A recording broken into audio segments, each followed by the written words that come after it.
Ce propriétaire de zoo qui est en train de se faire attaquer par un de ses 1200 tigres, c'est Joe Exotic. Traqué par le FBI, impliqué dans des accidents, des controverses et une tentative d'assassinat, accusé de maltraitance animale et même de racisme, il est devenu l'un des criminels les plus recherchés des États-Unis. Mais sa folie ne s'arrêtait même pas là. Il était surnommé le roi des tigres et dirigeait un zoo qui lui rapportait des centaines de milliers de dollars. Il a aussi été marié à 2 hommes en même temps, s'est lancé dans la télé-réalité et a même tenté de devenir président des États-Unis. Dites-vous, sa vie, elle est tellement incroyable que Netflix en a même fait une série. Et bon, tout ça, c'est ce qui nous attend dans la suite de cette vidéo. Alors laissez-moi vous raconter la folle histoire de... Joe Exotic, Joe Exotic. That's Joe Exotic. Joe Exotic. Joe Exotic. Joe Exotic. Joe Exotic.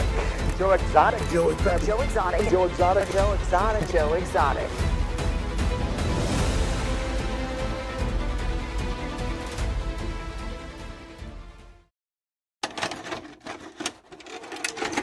Tout commence le 5 mars 1963 où le petit Joseph Allen Schreibvogel naît à Garden City dans le Kansas. Il grandit un peu à la dure dans une ferme en compagnie de plein d'animaux et aussi avec 4 frères et sœurs, Garold, Yari, vous allez voir c'est vraiment pas un bon, Tamara et Pamela. Ses 2 parents, Francis et Charlie Schreibvogel, putain, on dirait à chaque fois je vous insulte. Il est pas très proche d'eux. En même temps, il explique qu'on va pas se mentir, ses parents ils ont surtout fait des enfants pour avoir de la main d'œuvre agricole. Il raconte qu'il n'a jamais entendu les mots je t'aime sortir de la bouche d'un membre de sa famille. Déjà, on va dire que le Joey il vit pas dans un climat plein d'amour quoi. Mais tout ça, c'est rien par rapport à ce qu'il attend pour l'année de ses 5 ans, durant laquelle il va se faire violer plusieurs fois par un garçon plus âgé que lui dans sa propre maison.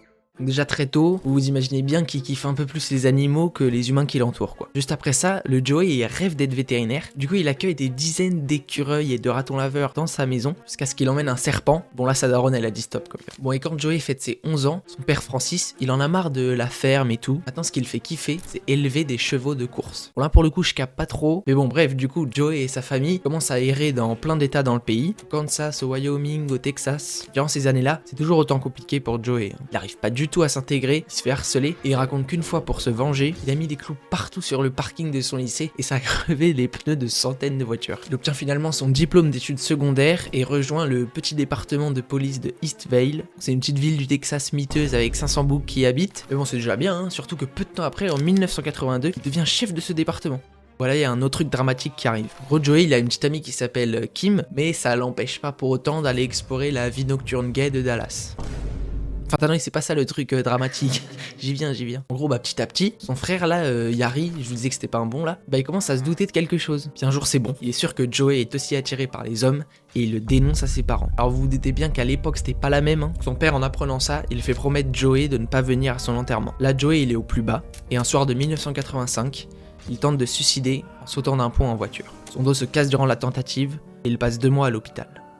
Bon, une fois guéri physiquement, il déménage à West Palm Beach en Floride pour suivre une thérapie où il rencontre son voisin, un certain Tim, qui va tout changer à sa vie. Ce voisin, il est directeur d'un big parc animalier et tous les soirs, il ramène chez lui des lionceaux et des singes qui viennent de son parc pour les nourrir au biberon. Joey vient voir ça un soir et c'est le coup de cœur. Il joue des heures avec ces animaux qui l'aident à aller mieux et c'est là que son amour pour les animaux exotiques naît. Quelques années après ça, il retourne au Texas et travaille dans un bar gay de cow-boy. Là, il y a autre chose qui l'aide à aller mieux. C'est sa rencontre avec Brian Wine, un jeune homme de 19 ans qui sera bientôt son premier mari. Ils emménagent ensemble à Arlington, ça va toujours très vite avec Joey et évidemment, il a maintenant envie de travailler avec les animaux. Ça tombe bien parce que juste en bas de sa rue, il découvre qu'il y a une animalerie nommée Pet Safari. Il réussit à y décrocher un emploi et en 1986, lui et son frère Garold, donc pas celui qui lui a fait un coup de bâtard là l'autre, ils décident de racheter cette animalerie.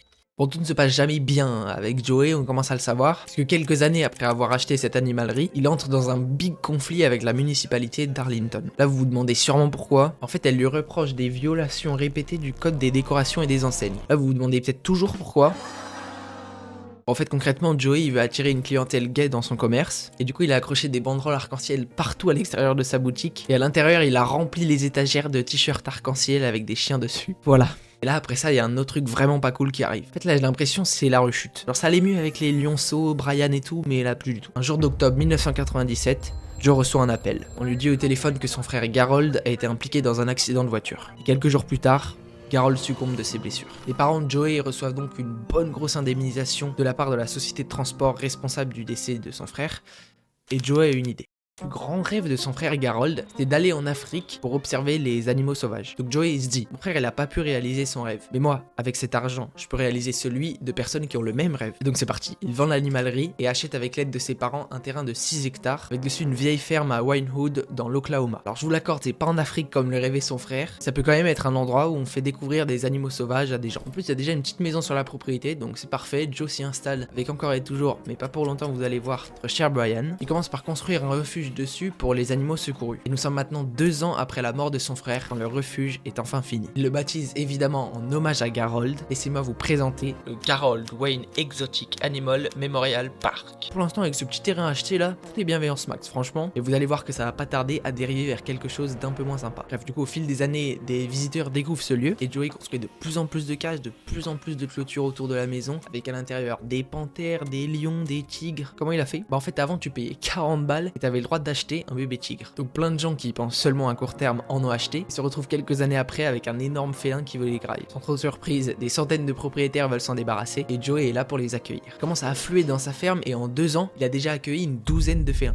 Dans tout ce temps-là, Joey s'efforce de garder une image de refuge, même si on lui dit de plus en plus qu'en fait son refuge c'est plutôt un zoo divertissant pour les gens. Et lui il assure que non, en disant, je cite, je garde tous les attardés. Même si on admet que c'est un zoo, ça reste quand même un zoo un peu spécial et je vais vous dire pourquoi rapidement. En gros, vous savez, avec l'essor des mouvements écologistes et de défense des droits des animaux durant le XXe siècle, les zoos ont forcément changé. Par exemple, les architectes, ils ont essayé de naturaliser les enclos des animaux pour essayer de nous faire oublier la réalité de la captivité animale. Maintenant, c'est plus des barreaux d'acier qui les enferment comme des prisons, mais plutôt des vitres épaisses par exemple. Bref, donc ça c'était une petite parenthèse, mais tout ça pour vous dire que Joey, lui, ça le saoule cette hypocrisie sur la captivité animale. Lui il veut du vrai contact avec les animaux sauvages. Du coup dans son zoo à lui, il trouve des rangées de cages en acier. Alors, évidemment ça en choque plus d'un. Il y a certains visiteurs qui eux quand même aiment bien qu'il assume la réalité des choses. Au final ça a bien été rentable pour lui puisque les gens finissent leur visite en s'étant fait pisser dessus par des lions et bombardés d'excréments par des singes. Pour enfin aller fièrement acheter des t-shirts dans la boutique de souvenirs avec inscrit dessus, je me suis fait pisser dessus par un lion. Il a réussi aussi à convaincre le Walmart local de lui donner sa viande périmée pour ses félins. Même s'il va aussi s'en servir pour nourrir les employés de son zoo. Il a des dons, des sponsors et franchement comme ça, on pourrait croire que les affaires et tout ça va. Mais en fait pas du tout. Déjà, il emprunte de plus en plus d'argent à ses parents qui vont rapidement être ruinés pour payer les factures. On apprendra aussi qu'il vendait illégalement ses bébés tigres à d'autres zoos, qui lui rapportaient des sommes colossales pour continuer son activité. Et surtout, c'est vraiment ça qui va le faire vriller pour la suite de sa vie. Notre cher Brian Wayne est mort en 2001 dans les bras de Joey après avoir terriblement souffert de complications majeures liées au VIH. Bon alors pour combler le manque financier, Joey a une idée assez spéciale, comme à son habitude. Bon, face à une cage, il y a des personnes qui gardent leur distance. Ok, il y en a d'autres qui se rapprochent instinctivement. Et bien pourquoi pas laisser ces personnes avoir un contact avec l'animal qui est dans la cage. Oui, c'est vraiment ce qui se dit. Du coup ce fou il commence à se balader dans des centres commerciaux avec un tigre adulte, et pour 5 balles tu peux poser pour prendre une photo avec lui. Bon, vous vous doutez bien que c'est vite devenu dangereux, donc il a changé et maintenant il fait la même avec des bébés tigres. Mais en plus franchement ça marche. Ça marche très très bien.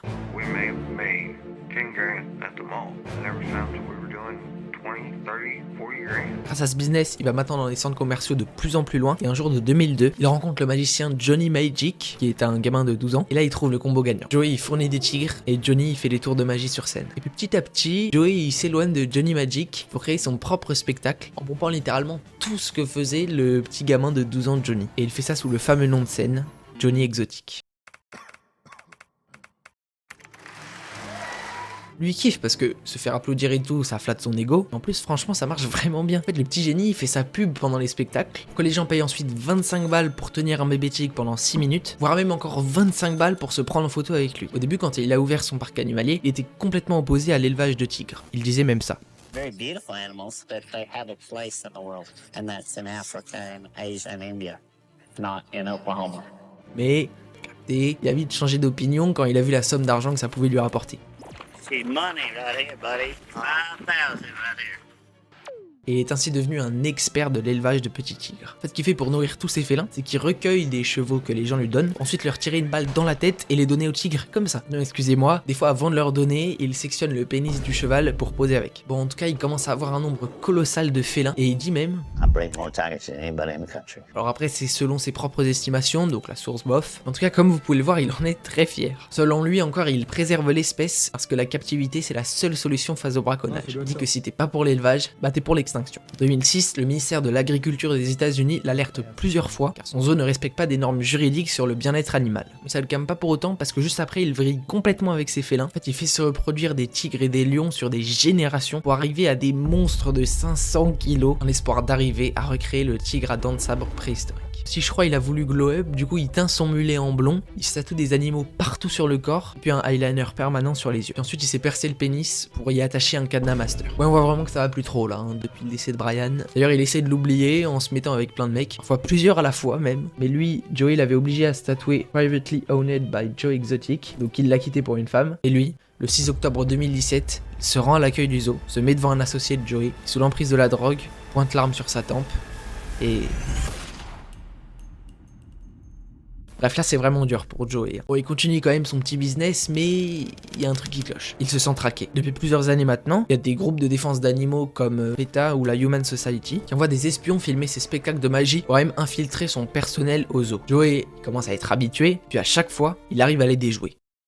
Mais là, il va devoir faire face à une opposante pas comme les autres, qui deviendra bientôt sa pire ennemie pour le reste de sa vie. Une certaine Carole Basque. Nous sommes en 2005 quand cette femme commence à élaborer un plan minutieux qui relève du génie et qui a pour unique but de mettre fin à la détention en captivité de grands félins en Amérique, et ceci en 20 ans. En 2025, l'élevage, la vente et l'exposition publique de grands félins doivent avoir pris fin en Amérique. C'est son rêve, sa vocation. Et depuis toute petite d'ailleurs. Elle crée une association nommée Big Cat Rescue avec laquelle elle sauve des félins abandonnés. Alors là vous allez peut-être me dire qu'en fait elle est complètement hypocrite parce qu'elle fait exactement la même chose que Joe. Bah c'est un grand débat. C'est vrai qu'elle aussi elle a des animaux enfermés et qu'elle aussi elle fait payer des visites. Mais déjà les conditions de vie sont bien meilleures que chez Joe. Ensuite elle ne fait pas se reproduire des tigres ou des lions pour ensuite faire payer 25 balles des gens pour pouvoir les caresser. Elle garde juste des félins adultes pour qu'ils finissent leur jour en sécurité. En fait elle son assaut elle est tout simplement à but non lucratif. Du coup Carole, pour aller dans le sens de son rêve, elle en arrive à un constat. Pour qu'il n'y ait plus de tigres et de lions en Amérique, parce que je vous apprends rien, ils ont rien à faire sur ce continent, il faut empêcher les gens de les reproduire. Et comment on fait ça? Et ben en mettant un terme à l'industrie des caresses de petits félins, qui est responsable à 90% des naissances de grands félins en Amérique, quoi. Son idée c'est de mettre la pression aux centres commerciaux, ils arrêtent d'accueillir des gens comme Joey, qui proposent de caresser des petits félins contre de l'argent. Pour l'instant le Joe il se fait pas trop de soucis, mais il a quand même oublié quelque chose de très important, c'est que la Carole elle est déterre comme personne frérot. Pour pouvoir mettre la pression aux centres commerciaux qui accueillent des gens comme Joe, ben, il faut avoir plein de gens avec soi. Donc hop, elle apprend à coder et elle est brillante. Elle crée d'abord son site internet sur lequel elle crée des pages qui dénoncent les pires éleveurs de grands félins en Amérique et ensuite elle se lance sur les réseaux sociaux. Et frérot, elle perce de fou, elle est meilleure que Squeezie. T'es ma sa chaîne. Nous sommes un jour de 2009, maintenant elle se dit qu'elle peut vraiment avoir une influence. Qu'elle se renseigne vraiment sur les centres commerciaux qui accueillent des services de caresses de petits félins pour tenter de les faire arrêter ça. Donc elle entame les recherches et elle commence à remarquer le même visage sur des dizaines de photos prises dans des centres commerciaux. Il s'agit d'un homme qui a un mulet, les cheveux blonds et un eyeliner noir. Il fait des spectacles de magie, propose ensuite aux gens de payer pour caresser ses petits félins et fait tout ça sous le nom de scène Joe Exotic. Carole a trouvé sa cible. Elle incite alors ses dizaines de milliers d'abonnés à bombarder les centres commerciaux de mails, d'appels, de messages. Carrément, la Carole, elle engage toute une équipe. Il y a vraiment cette meuf qui est chargée de suivre Joe pour cibler les bons centres commerciaux à faire chier. Plus de ça, quand les centres commerciaux disent non pour arrêter d'accueillir Joe, elle les menace de révéler leur nom sur sa colossale chaîne YouTube pour qu'ils perdent ensuite évidemment plein de clients. Avec tout ce système de persuasion, je vous jure qu'elle recevait souvent des appels des directeurs de centres commerciaux ciblés qui la suppliaient juste d'arrêter. Elle raconte qu'il y en avait un qui avait dit ça: "Nous n'aurons plus jamais de petits, arrêtez tout simplement." Au début, seule une poignée de centres commerciaux ont arrêté d'accueillir Joe dans leur établissement. Puis une dizaine, puis une centaine. Là vous vous dites que le Joe il doit être dans un sacré état.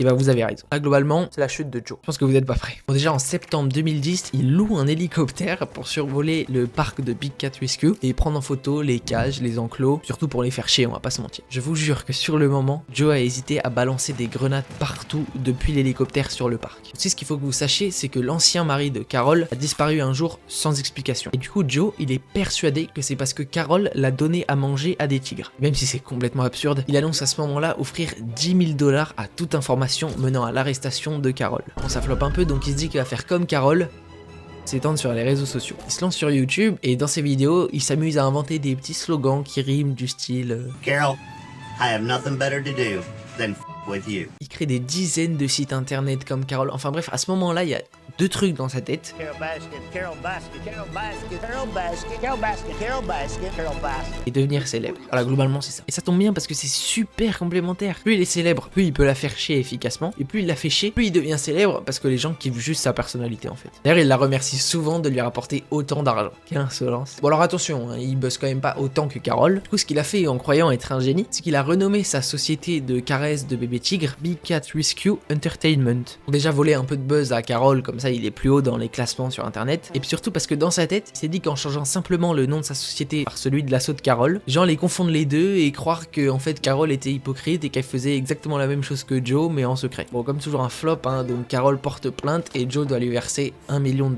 Du coup, il lui donne à peu près tous ses biens matériels, comme son bus de tournée par exemple, pour rembourser la dette. N'empêche, avec toute la merde qu'il fait, il devient encore plus célèbre, donc gagne encore un peu d'argent et décide de faire sa propre émission de télé, nommée évidemment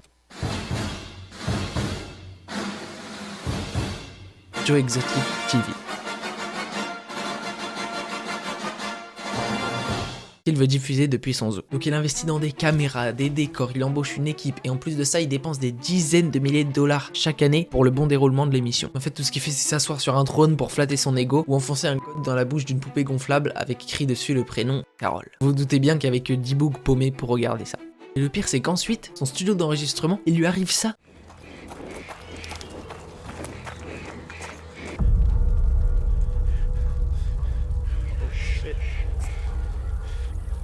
Un mystérieux incendie. Bon, je dis mystérieux, mais c'est en fait quand même très probable que ce soit Joe qui ait demandé à quelqu'un de le brûler. Parce que déjà dedans, il y avait des preuves qui pouvaient servir contre lui lors d'un procès. Et puis surtout parce que du coup, ça lui a permis d'accuser Carol.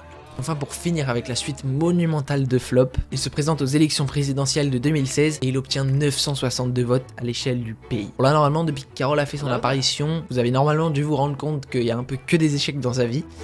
C'est effectivement le début de la fin. Il décide ensuite de faire de la musique. Alors je dis faire de la musique, mais en fait il n'écrit pas les paroles et ne les interprète pas non plus. En fait il fait que du playback sur des chansons qui, évidemment, ont pour but de se moquer de Carol. Je vous en mets quelques-unes dans la description, c'est des masterclass. En fait à ce moment-là, le zoo c'est genre devenu un château fortifié avec à sa tête un roi complètement zinzin. Là Joe, il enferme ses employés dans son propre zoo. Il nourrit, comme j'ai dit, son personnel, mais aussi ses clients au restaurant du zoo avec la même nourriture périmée que celle qu'il donne aux félins. Il oblige ses employés à aller espionner des organisations de défense des droits des animaux. Tout le monde est malade, enfin bref, le zoo il pue, c'est catastrophique. Puis même, ça c'est les employés, mais on découvrira ensuite que les fauves étaient très peu nourris, mal soignés et très mal abrités. Il y a un employé qui raconte qu'une fois, Joe il donnait une conférence sur les dangers de la drogue à un groupe d'écoliers, alors qu'il était nerveux, qu'il avait les yeux écarquillés, qu'il arrêtait pas de renifler et de s'essuyer le nez. Évidemment, il a commencé à avoir des accidents dans le zoo, et avec ce genre d'animaux, les accidents c'est souvent bien vénère.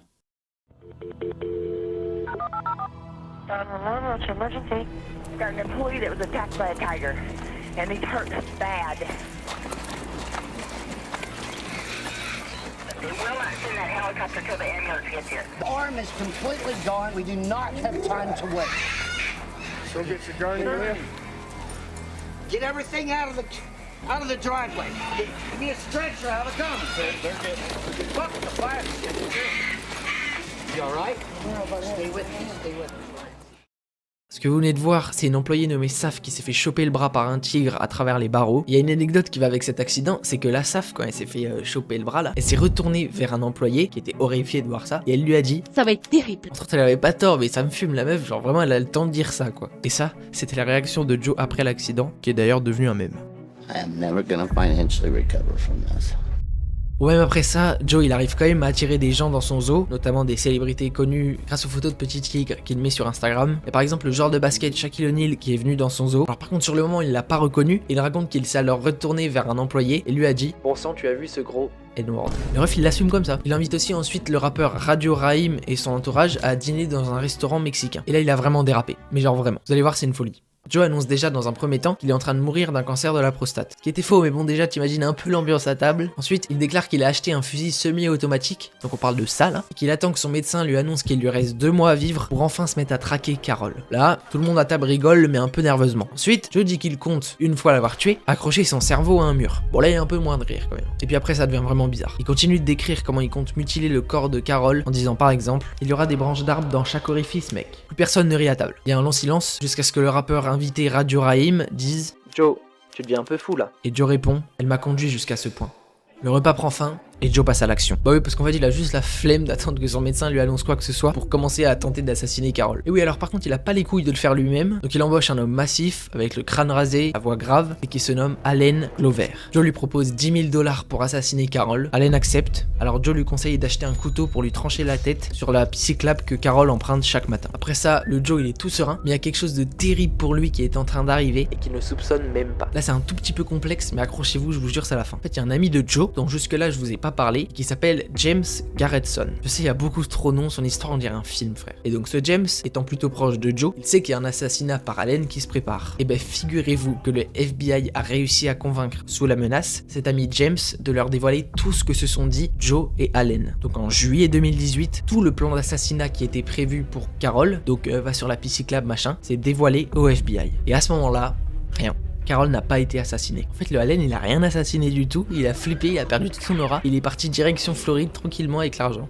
Mais là, le FBI, j'ai l'impression, les discussions entre Joe et Allen, ça leur a pas suffi comme preuve. Ils ont voulu mettre Joe encore plus dans la merde. Donc, ce qu'ils vont faire de trop stylé, c'est qu'ils vont charger un agent secret de se faire passer pour un second tueur à gages sous le nom de Mark et de proposer ses services à Joe pour assassiner Carol. James Garretson va en plus de ça rassurer Joe en disant que Mark est un mec sûr. Le 8 décembre 2017, le soi-disant tueur à gages qui travaille en fait pour le FBI est reçu par Joe dans son bureau. Durant leur discussion qui durera 45 minutes, Joe se plaint d'abord en disant par exemple « Cette m'a déjà coûté près de 750 000 $ de frais d'avocat. » Il continue en montrant à Mark des dizaines de documents sur la vie privée de Carol qu'il a réussi à obtenir. Et enfin Joe expose le plan à Mark, qui je le rappelle n'est pas du tout tueur à gages, il travaille pour le FBI. Le plan donc c'est que Joe aille acheter un pistolet dans un marché aux puces, il donnera à Mark qui pourra ensuite suivre en voiture Carol dans un parking, la capturer, lui mettre une balle dans la tête et l'emmener en voiture. L'agent secret Mark lui demande alors 10 000 $ pour que Joe ne se doute pas que tout ça est en réalité un piège, et Joe assure qu'il pourra trouver l'argent en répondant « Je vais juste vendre un tas de tigres ».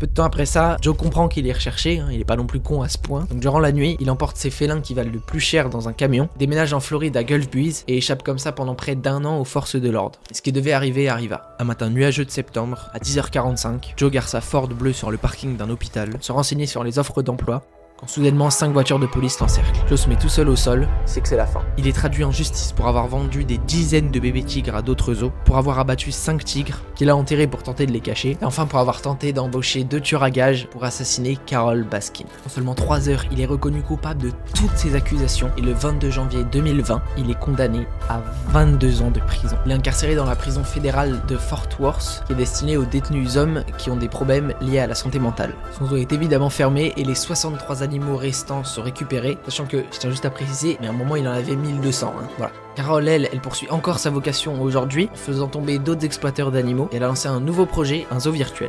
Bon, et pour finir sur Joey, en avril 2020, il demande une grâce présidentielle à Donald Trump, qui va en gros lui dire d'aller se faire foutre. Maintenant qu'il est en prison, il a changé d'avis, bah tiens, comme de par hasard. Et voilà ce qu'il dit maintenant. After being locked up for 3 years, I know now how my animals felt. I'm ashamed of myself. Au final, on peut dire que c'est une justice poétique qui clôture ces dizaines d'années de folie, de chaos et de controverses. Et ben déjà merci infiniment d'avoir regardé jusqu'ici, ça me donne tellement de force pour la suite. Et après vraiment si tu veux faire des trucs grotesques jusqu'au bout, tu peux liker et t'abonner si ce genre de vidéo te plaît, parce que j'en ferai sûrement d'autres du même style. Franchement en plus j'ai trop kiffé faire cette vidéo. Vous le savez sûrement, il y a la série Netflix Tiger King qui est sortie il y a 3 ans je crois, et qui parle de l'incroyable conflit entre Joe et Carol. Et franchement je vous invite vraiment à aller la voir, elle est vraiment bien faite. Je vous mets aussi à l'écran le message communautaire que j'ai écrit et qui concerne l'avenir de ma chaîne. Voilà, si ça vous intéresse, mettez pause. Ah oui aussi putain j'ai trop de trucs à vous dire, si vous avez des idées de vidéos ou même des remarques sur comment améliorer mon contenu, je suis preneur, les commentaires sont faits pour ça, je les lirai tous. Merci encore pour tout votre soutien, c'était la folle histoire de Joe Exotic. Ciao.